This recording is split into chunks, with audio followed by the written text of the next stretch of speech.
எவ்வளவு ரூபாய் கூப்பன்? எவ்வளவு ரூபாய் கூப்பன்? தலா 8000 ரூபாய் மதிப்பிலான கூப்பன் கொடுத்துட போறோம்னு அறிவிச்சிருக்கிறோம். இன்னைக்கு தமிழ்நாடு முழுக்க இதை பத்தி தான் ஒரே பேச்சா இருக்கு. நம்ம பெண்கள் ஒரு சேலை வாங்கினா கூட அவங்களுக்கு பிடிச்ச கடையில, அவங்களுக்கு பிடிச்ச டிசைன்ல, அவங்களுக்கு பிடிச்ச கலர்ல வாங்கணும்னு நினைப்பாங்க. அதை மனசுல வச்சுதான் இந்த திட்டத்தை உருவாக்கி இருக்கிறோம். இல்லத்தரசி திட்டத்தில் என்ன வாங்கணும், எப்படி வாங்கணும், எல்லாமே உங்க சாய்ஸ் தான். அதே போல உலகுக்கே உணவளிக்கக்கூடிய, உழவர்களை மதிக்கக்கூடிய, அவர்களை மகிழ்விக்க ஒரு மாபெரும் அறிவிப்பை வெளியிட்டிருக்கிறோம். இலவச மின்சாரம் பெறக்கூடிய 20 லட்சத்திற்கும் மேற்பட்ட விவசாயிகளுக்கு எந்தவித மீட்டரும் பொருத்தப்படாத நவீன மின்சார பம்பு செட்டுகள் வழங்கப்படும். எல்லாரும் பழைய பம்பு செட்டு வச்சிருக்கிறவங்க ஒருவேளை வச்சிருப்பீங்க. சிலது அடிக்கடி ரிப்பேர் ஆகும், அதிக கரண்ட் செலவாகும், அதிக விலை கொடுத்து வாங்க முடியாத நிலையில் இருப்பீங்க. அதை நம்ம திராவிட மாடல் ஆட்சியில் அரசே இனி வாங்கி தரும். நெல் கொள்முதல் விலை குவிண்டால் ஒன்றுக்கு 3500 ரூபாயாக உயர்த்தி வழங்கப்படும். கரும்பு கொள்முதல் விலை டன் ஒன்றுக்கு 4500 ரூபாயாக உயர்த்தி வழங்கப்படும். பால் கொள்முதல் விலை லிட்டர் ஒன்றுக்கு 5 ரூபாய் உயர்த்தி வழங்கப்படும். முதியோர் உதவித்தொகை இனி மாசம் 2000 ரூபாயாக உயர்த்தி வழங்கப்படும். மாற்றுத்திறனாளிகளுக்கான உதவித்தொகை 2500 ரூபாயாக உயர்த்தி வழங்கப்படும். இன்னும் இருக்கு, மீன்பிடி தடைகால சிறப்பு நிவாரண தொகை 8000 ரூபாயிலிருந்து 12000 ரூபாயாக, மீன்பிடி குறைவு கால சிறப்பு நிவாரண தொகை 6000 ரூபாயிலிருந்து 9000 ரூபாயாக உயர்த்தி வழங்கப்படும். மகளிர் சுய உதவிக்குழு சகோதரிகள் நிறைய பேர் இங்க வந்திருக்கிறீங்க. யாராவது மகளிர் சுய உதவிக்குழு சார்ந்தவர்கள் இருந்தால் கையை வச்சு காட்டுங்க பார்ப்போம். காட்டுறாங்க போறேன். மகளிர் சுய உதவிக்குழு, நன்றி நன்றி. உங்களை எல்லாம் பிசினஸ் உமனா முன்னேற்றத்துக்காக அதற்கேற்ற வகையில் ஷூரிட்டி எதுவும் இல்லாம 5 லட்சம் ரூபாய் வரை மானியத்தோடு வங்கி கடன் வழங்கப்படும். பேரிடர் கால இழப்பீடுகளாக இரவை பாசன பயிர்கள் மற்றும் நெல் பயிர்களுக்கு ஹெக்டேர் ஒன்றுக்கு 25000 ரூபாயும், நீண்ட கால பயிர்களுக்கு 27000 ரூபாயும், மானாவாரி பயிர்களுக்கு 12000 ரூபாயும் வழங்கப்படும்.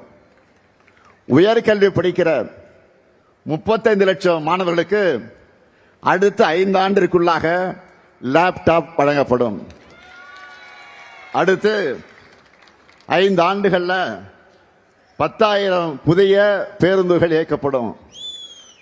அனைத்து சட்டமன்ற தொகுதிகளிலும் முதல்வர் படைப்பகங்கள் அமைக்கப்படும். தமிழ்நாட்டின் இதயமாக இருக்கிற இந்த டெல்டா மாவட்டங்களுக்கான சிறப்பு வளர்ச்சி திட்டம், இப்படி ஏராளமான வாக்குறுதிகளை நாம கொடுத்திருக்கிறோம். நாங்க சொன்னா செய்வோம், செய்வதைத்தான் சொல்வோம். நான் கலைஞரின் மகன். யாருடைய மகன்? யாருடைய மகன்? கலைஞருடைய மகன். சொன்ன வாக்குறுதிகளை மறக்கவும் மாட்டேன், மறுக்கவும் மாட்டேன்.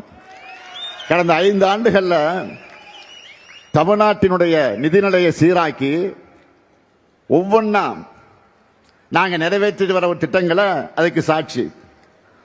தன்னோட 10 ஆண்டு கால ஆட்சியில தமிழ்நாட்டை எல்லா துறைகளிலும் படுகொலைக்கு தள்ளின அதிமுகவும், இந்தியாவை வரலாறு காணாத சரிவுக்கு கொண்டு போய் கொண்டிருக்கக்கூடிய பாஜகவும் சேர்ந்து அமைச்சிருக்கக்கூடிய கூட்டணிக்கு இந்த தேர்தலையும் வழக்கம் போல படுதோல்வியை தான் நீங்க பரிசா தரணும். தயாராயிட்டீங்களா? மக்களுக்கு நேரடியான 8000 ரூபாய்க்கான கூப்பனை தரப்போறோம். நம்முடைய இல்லத்தரசு திட்டத்தை பார்த்து இன்றைக்கு வயிறு எரிஞ்சு அது ஊழலுக்கான திட்டம்னு சொல்றார். யாரு? பழனிசாமி சொல்றாரு. எந்த பழனிசாமி? சம்பந்திக்கு கான்ட்ராக்ட் கொடுக்கிறதுக்காகவே ஆட்சியை நடத்தின பழனிசாமி. திமுக செய்கிற ஒவ்வொரு திட்டமும் தரமானதாக இருக்கும். எடுத்துக்காட்டுக்கு சொல்றேன். தலைவர் கலைஞர் அவர்கள் 2006 தேர்தலின் போது கலர் டிவி வழங்குவோம்னு சொன்னார். ஆட்சி பொறுப்புக்கு வந்தவுடனே கலர் டிவியுடைய கொள்முதல் நேர்மையாகவும் தரமானதாகவும் யாரும் குறை சொல்ல முடியாத வகையில் இருக்கணும்னு முடிவு செஞ்சு அதுக்கான டெண்டரை ஒப்பந்ததாரரை முடிவு செய்ய அனைத்து கட்சிகள் கொண்ட அதிமுகவை சேர்த்து, எதிர்கட்சியாக இருக்க அதிமுகவை சேர்த்து, அனைத்து கட்சி உறுப்பினர்களை சேர்த்து ஒரு குழுவை அமைச்சார். 2006 செப்டம்பர் மாதமே கலர் டிவி வழங்குகிற அந்த விழாவை தொடங்கி 1.5 கோடிக்கு அதிகமான நம்முடைய தமிழர்களுடைய வீடுகளுக்கு கலர் டிவியை வழங்கணும். கிட்டத்தட்ட 20 வருஷம் ஆச்சு. இன்னைக்கும் பல வீடுகளில் கலர் டிவியா மட்டுமல்ல, கலைஞர் டிவியா அது நிலைச்சு நிற்குது. இதுக்கு பேர் தான் குவாலிட்டி.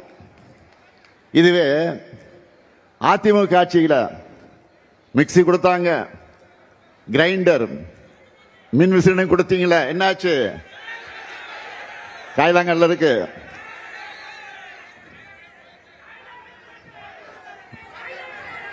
இந்த லட்சணத்தில் வாய் இருக்குன்னு என்ன வேணாலும் பேசலாம் என்று பேசிட்டு இருக்கிறார் நம்முடைய பழனிசாமி அவர்கள்.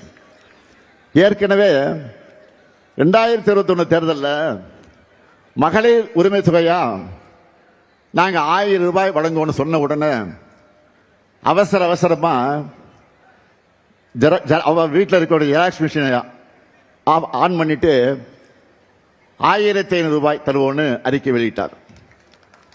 பழனிசாமி வாய்ச்சி பாடலும் அவருடைய அலங்கோல ஆட்சி நிர்வாகத்தோட ஊழல் அந்த பவுசும் தெரிஞ்சு மக்களான நீங்க அவரை புறக்கணிச்சீங்க.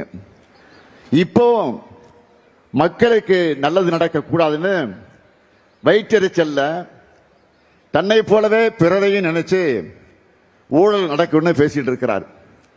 அண்மையில் மதுரையில் ஒரு சம்பவம் நடந்துச்சு. இவங்க ஆட்சிக்கு வந்தா என்ன நடக்கும் என்பதற்கு ட்ரெயிலர் தான் அது. மதுரையில் நடைபெற்ற கூட்டத்தினுடைய நுழைவு வாயில் தந்தை பெரியார் படத்தை வைக்கக்கூடாதுன்னு பாஜக சொன்னதும் சுயமரியாதை இல்லாம அதை எடுக்க துணிந்தவர் தான் பழனிசாமி. மதுரை பாஜக ஆதரவு கூட்டத்தில் தந்தை பெரியாரையும் அண்ணாவையும் கொச்சைப்படுத்துகிற மாதிரி காணொலி காட்சிகள் எல்லாம் வெளியிட்டாங்க. அதிமுகவை சேர்ந்த முன்னாள் அமைச்சர்கள் 3 பேர் கொஞ்சம் கூட சொரணை இல்லாம அதை பார்த்துக்கிட்டு இருந்தாங்க. நான் கேட்கிறேன், மக்கள் தலைவர் எம்ஜிஆர் இருந்தால் விட்டு இருப்பாரா? அல்லது அம்மையார் ஜெயலலிதா அவர்கள் இருந்தாலே விட்டு இருப்பாரா? பேர எங்க அண்ணாவை இப்படி அசிங்கப்படுத்தினா பார்த்துட்டு சும்மா இருந்திருப்பாங்களா? பழனிசாமியுடைய ஒரே சாதனை அதிமுக கட்சியை அடிமை கூட்டமா சீரழிச்சிருக்கிறதா அவங்க சாதனை. திராவிடம் என்ற சொல்லும் அந்த கூட்டத்தில் அவமானப்படுத்தப்படுது.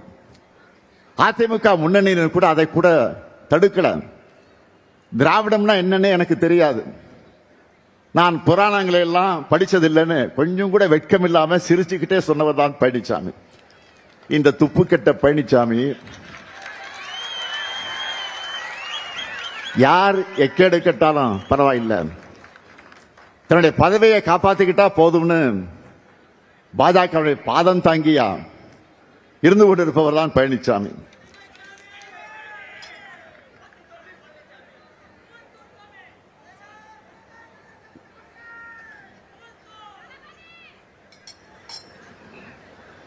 சிறுபான்மை சமூகத்துக்கும் இலங்கை தமிழருக்கும் துரோகம் இழைக்கக்கூடிய வகையில் குடியுரிமை திருத்த சட்டத்தை மாநிலங்களவையில்